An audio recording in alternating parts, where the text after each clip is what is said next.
Among the things that we did that was so impressive was we had access to government officials, we had access to people working in the fields. We also got the opportunity to talk to different ministers and their goals to this country. Good afternoon. Good afternoon. Welcome to Asmara. I come from a school of conflict analysis and resolution, which is all about trying to build peace between former combatants or former adversaries.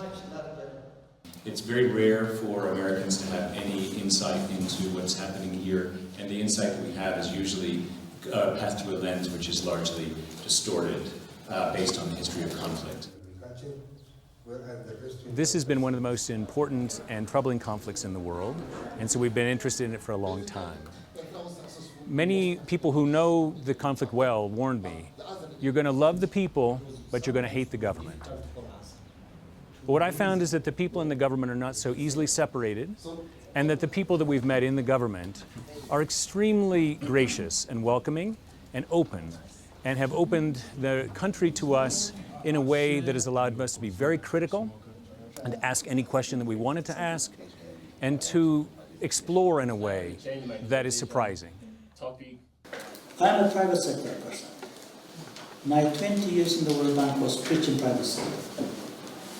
I'm sure when you talk to the international community here, you will be told that the Eritrean government does not support private sector.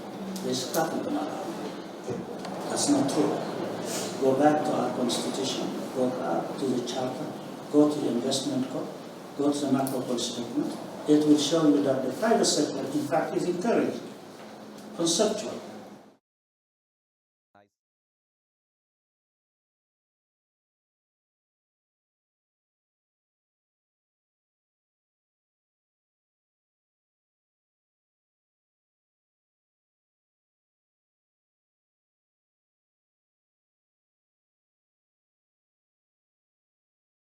I see and I witnessed hope in this country that they will actually make Eritrea better with their social justice programs and also their interest to develop their people based on their own development agenda.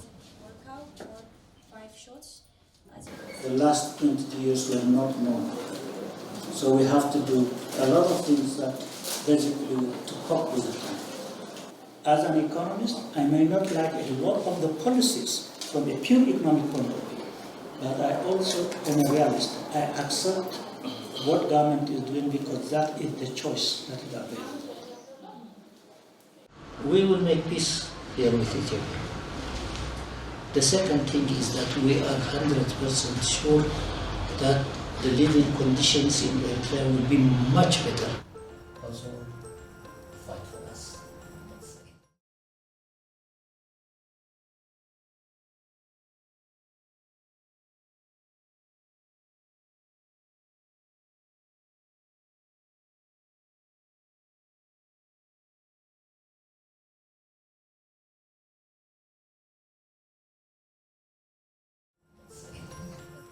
Something that really resonated with me during this trip was being back home. My background is Eritrean and I am a social worker.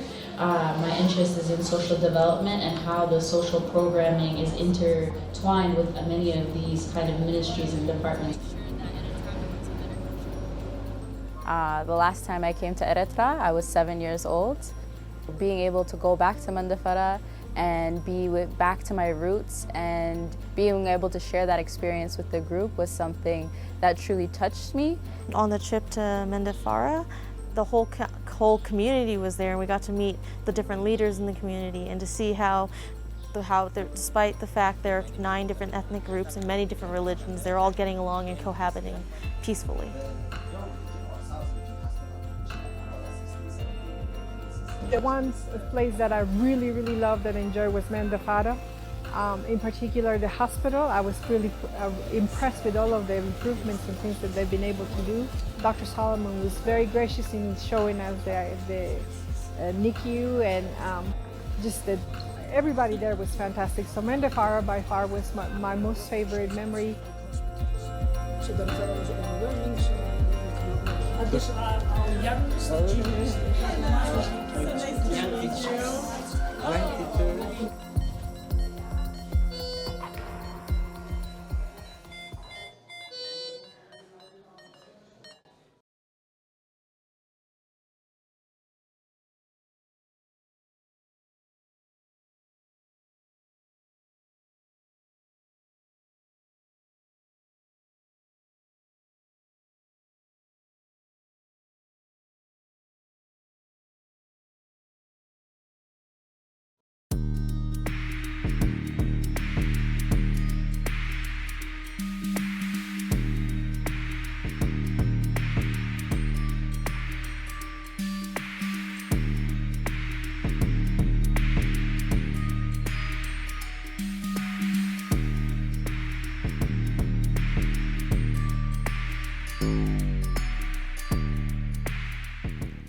One of the experiences that made me emotional and made me really connected with the history and with the past is our visit to Adukwala. Hearing about the struggle firsthand from frontline fighters was, it was life-changing. So the war started at the mountains that you're seeing here in Taidabak. Quahayim. So it's Eritrean land. They also tried to make an entry at a place called Maidma, but they returned here, and the war started at the mountain that you see in front of us. This is the command post. This is the trenches over there, on the threat. There is a big, some stones beach. There was a very difficult war here that took place for 3 days. Very, very gruesome. It did not end. Day, night, it took place. There was no breaks for 3 days straight. There were no breaks at all. No eating, no break, no drinking, nothing. So finally, there's a village here called Adid Al, and the Ethiopian troops were able to infiltrate that village. So both areas are very, as you can see, they're very steep and mountainous, so it's difficult to get to this area. So the two mistakes that they made were coming to this area and to another area called San'afe. So they were also here to the right. And the Ethiopian troops also got very close as close to as where we're standing.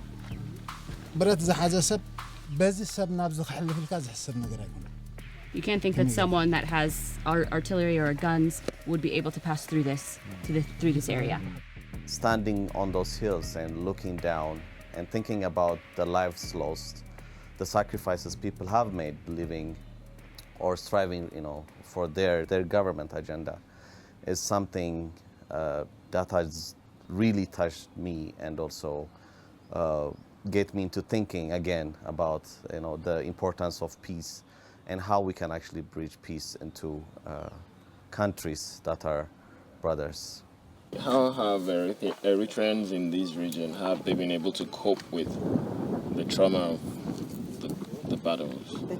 No, we can talk to them. These people are here, and we can talk to them. Elder's name is Aboy Girmay Tolde. He was here at the time of the 1998-2000 war. He said, I buried my children. So he's talking about the Eritreans that martyred. He was one of the people that buried them after they lost their lives. So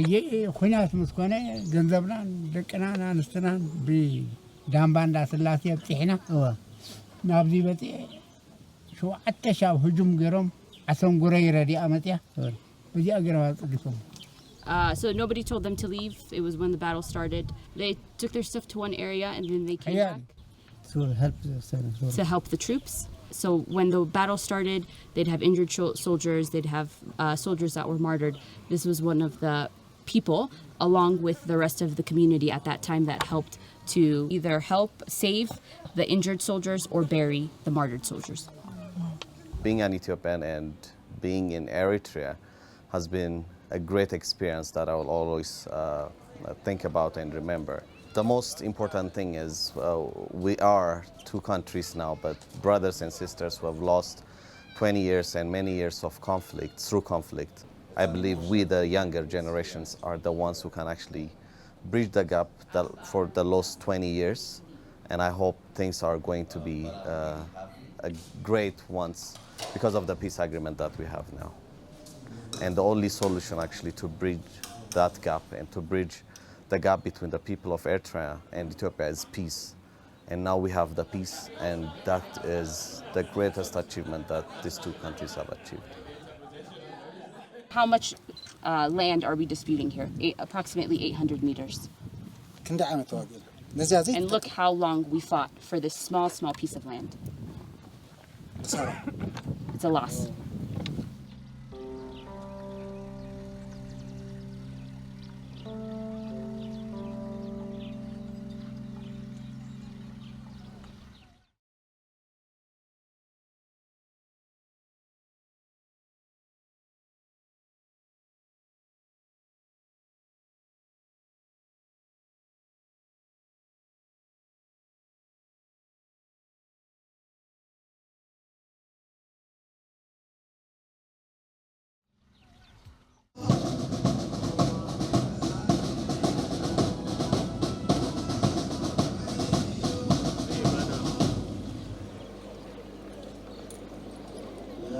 One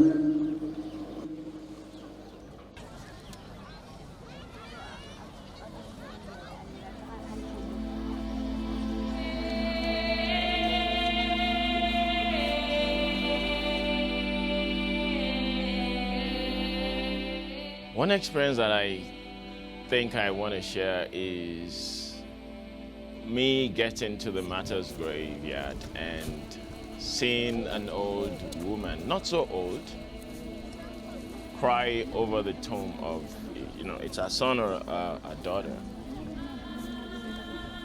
And I moved closer and I saw the date. And it read 1981 to 2000. I sat down with her and I held her because I knew what that meant. If that child had been alive today, that child would be taking care of her. And I couldn't imagine what I was doing in 2000 in my own country and what someone else was doing for his or our country.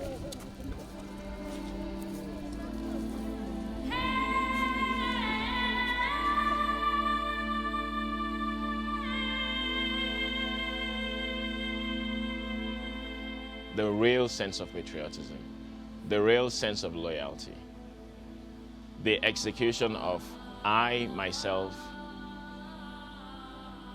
and the upliftment of we, that collective nature of Eritreans, stands out.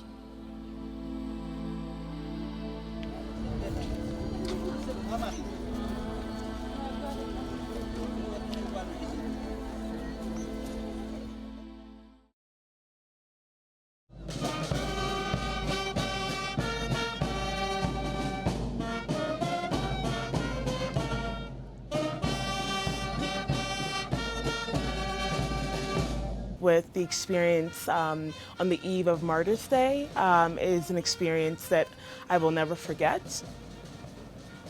To see such large crowds, the entire city of Asmara just stopping for a moment to recognize and to acknowledge and to pay respects to all their families that played such critical roles in helping the country get to the point that it is today.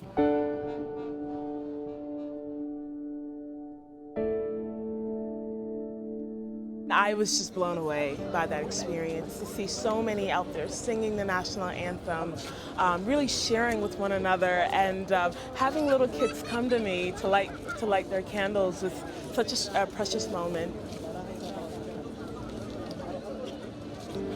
It's certainly an experience I'll never forget.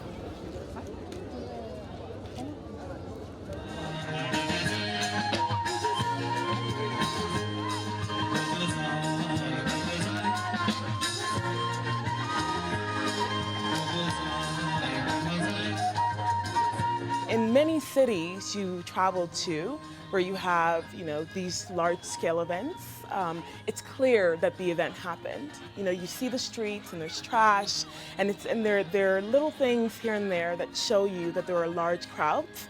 But we woke up this morning and there was nothing there. It was almost as if the city didn't stop, even though we could feel it and we knew that it had.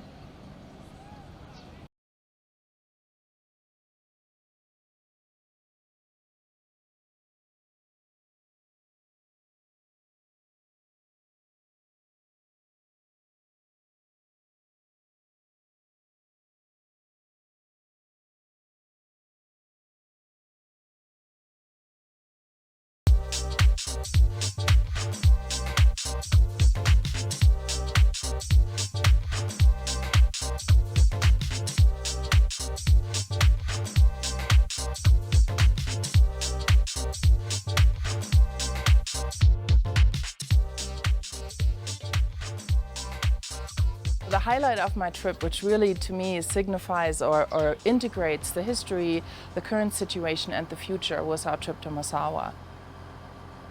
It was so interesting, saddened, but also enlightening to see the ruins of Massawa and to have the reminders of the really painful history. What I learned was that from great and much suffering comes great resilience. And we definitely have seen that resilience at play and during our trip by ingenious programs that have been put together with a really deep care for the land, for the people, and for development and for growth. It's almost back 5 years ago, we started to make our preparation, especially focusing on the mining companies is coming up or developing in Eritrea. The factories that we visited, which were super clean and with the newest equipment, and all the workers were excited to work there and were very detailed in explaining us how their factories operated. So we try to build to port expansion by ourselves within our people by bringing selected material from outside and stretch it on the ground, compact it, and make it ready for the cargo. As a government, we have the self-sustainability policy. So food comes first, of course education at the same time. I have been working almost for 16 years. I remember in 2005 we bring so many experts. Still sometimes we bring experts in fields we don't know. And once we all get all this information, we were, for the last almost 15 years, we try to do on our own. When I learned about the heat-resistant coral that exists in the Red Sea. It's very unique that these coral reefs can resist the increase in temperature in which our globe is now facing. And that there is efforts underway to isolate the strand and potentially replant them in dying reefs around the world. That gives me great hope. I wish the Caribbean islands would have just a fraction of what you do here on a national program. Something that I am proud of, that I'm glad that we got to share with everyone, was the power of Eritrean women. I'm just going to give you some highlights with the women in Eritrea, especially Eritrean women and legal protection. I think in the spirit of the culture of Me Too and the women's empowerment movement that's happening across the world, I'm glad that people got to experience the true essence of what Eritrean women mean to the whole world. And I hope that story can be told and seen as an African country, as an East African country that has such a great history in empowering women. And I hope that people can learn from Eritrean women as people develop other nations, and even developed nations can learn something as well. And you did my heart some good, because up until this point I was wondering, where are the women? Where are the girls? First of all, I just want to say from the start, Sophie, thank you so much for organizing this. This is incredible. I found the lunch with the writers to be fascinating because one of the tensions here in the country, I think, is between the concept of on one side capitalism, on the other side socialism, and how it is that this country is trying to manage that discussion. The concepts of social justice with an Eritrean face is how it was presented. It's a perspective we haven't fully explored. It may be the tension that Eritrea has with the international community revolves around this concept of social justice, which is different than the one that we use in the United States and in the West. I don't think we have full answers about this, but those writers were so articulate in demonstrating their own perspective on what this means, not to supplant the government's perspective on it, but to give depth to it. I think that perspective, that idea of social justice, is a tension that our students are going to want to explore, not just now, but over many years to come. All of us, those who were assigned to the work of culture as musicians, as poets, as writers, as playwrights, so on and so forth, were conscious of promoting Eritrean culture, Eritrean history. When we say the arts, literature, theater, music, the visual arts, and also partly cinema, particularly video cinema, particularly in forms of documentaries, and also photography. All these were documenting, transmitting the culture, promoting it, bringing it to people who were not aware of it, be it inside the country or outside, diaspora Eritreans.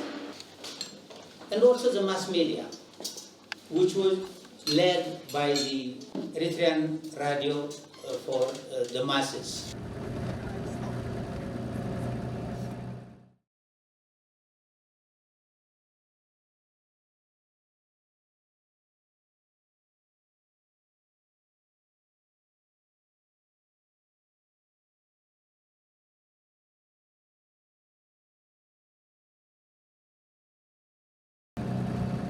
We had an opportunity to go to Keren.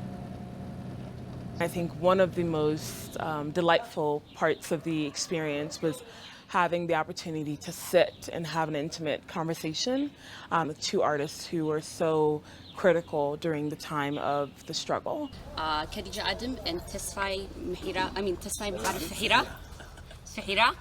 Fahira is a nickname.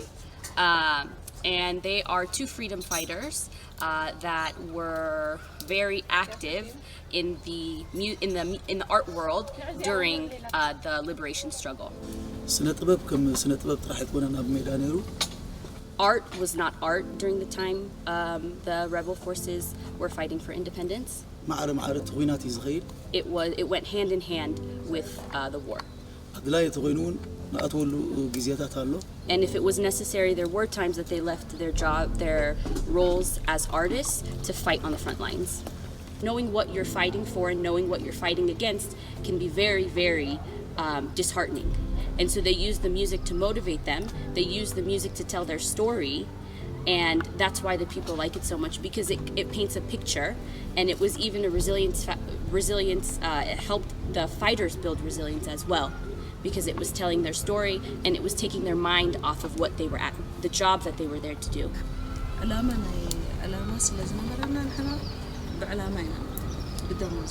We had a goal, and that goal wasn't a job. We weren't paid to be freedom fighters. We had a goal, and that goal was independence, and it was our nationalism and our patriotism that drove our work. It wasn't finances. We were receiving no financial support, but in response to the tragedy that the enemy caused for the Eritrean people, the music was used as a bullet, a literary bullet, to fight back and to fight against what was going on during that time. She said we fought tooth and nail by ourselves. So we are a self-reliant country. We fought for our country, we won independence for our country, and now we're rebuilding our country. And so that's something that I would really like you to understand. He's saying that when we were pulling out with the forces, strategically there was a pregnant woman that was walking and that was hit by a bomb. And so she died. And he said that's the one memory that I cannot erase from my mind. And a lot of people felt it was very, very tragic at that moment. And this is a story that mimics all throughout Eritrea. There are tragedies like this that have happened in all parts of Eritrea during the struggle for independence.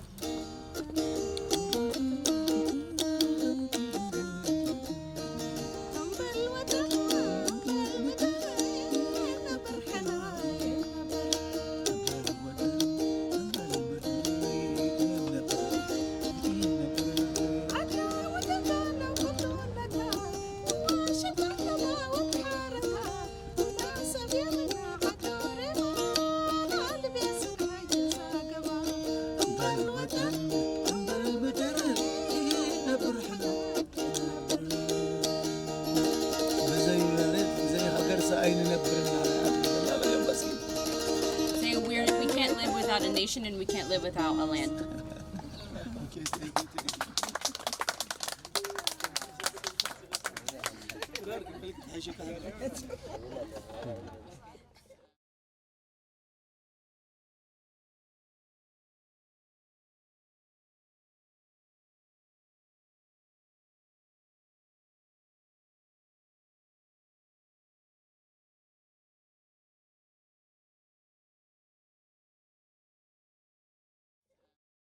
Before I came to Eritrea, I was very much disappointed in Africa.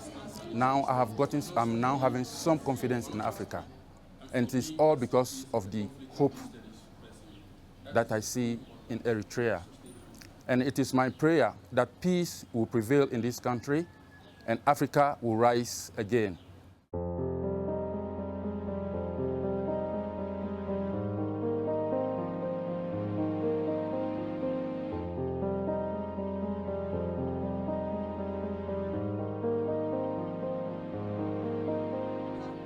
Water is life, as we all know.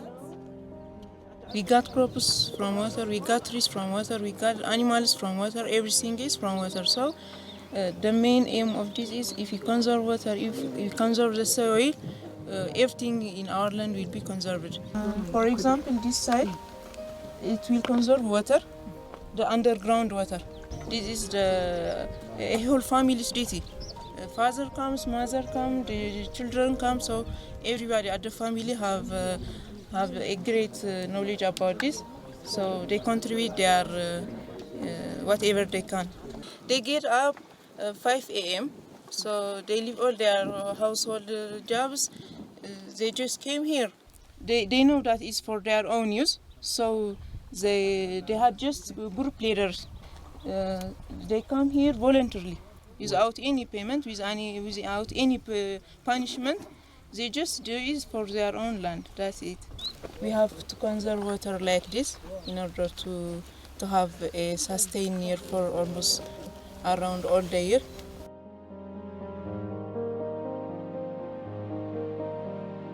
This has become more of a personal journey, and the reason I say that is because I get mistaken for Eritrean. I'm Somali American. I get greeted twice, one as with a group, and also the second is because they're telling me you're home. And I take that very personally, and I'm grateful to that generosity.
People have such a strong sense of self-reliance here.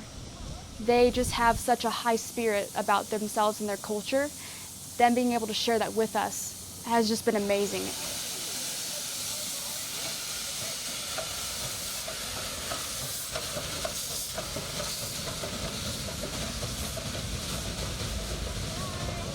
I appreciate the Eritrean people for opening up their homes, for showing me that being in America, I can come back and you would welcome me with open arms. I am extremely proud that I get to show people that this culture does exist.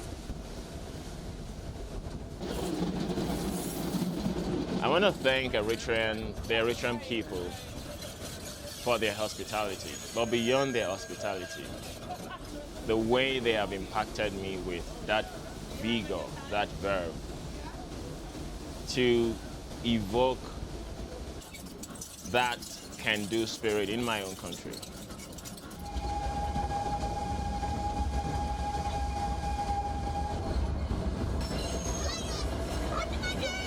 I hope that Eritrean youth, as well as people from other countries, come and experience what Eritrea is and understand and recognize what it has to offer to our international and global context.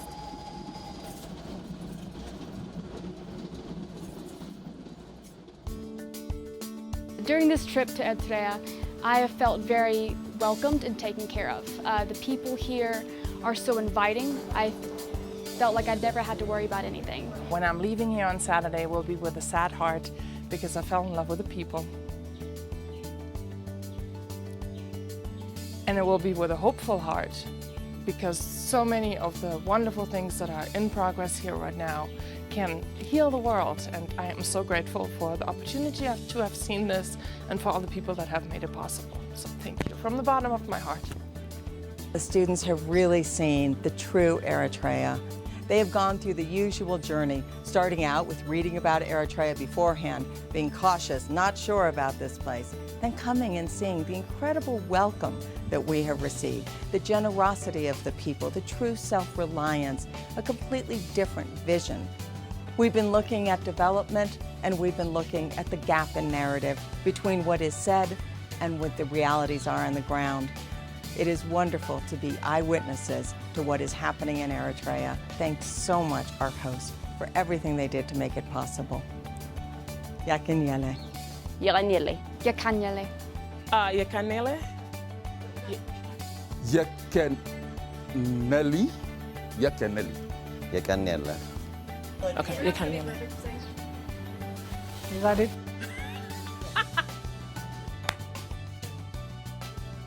Hi, my name.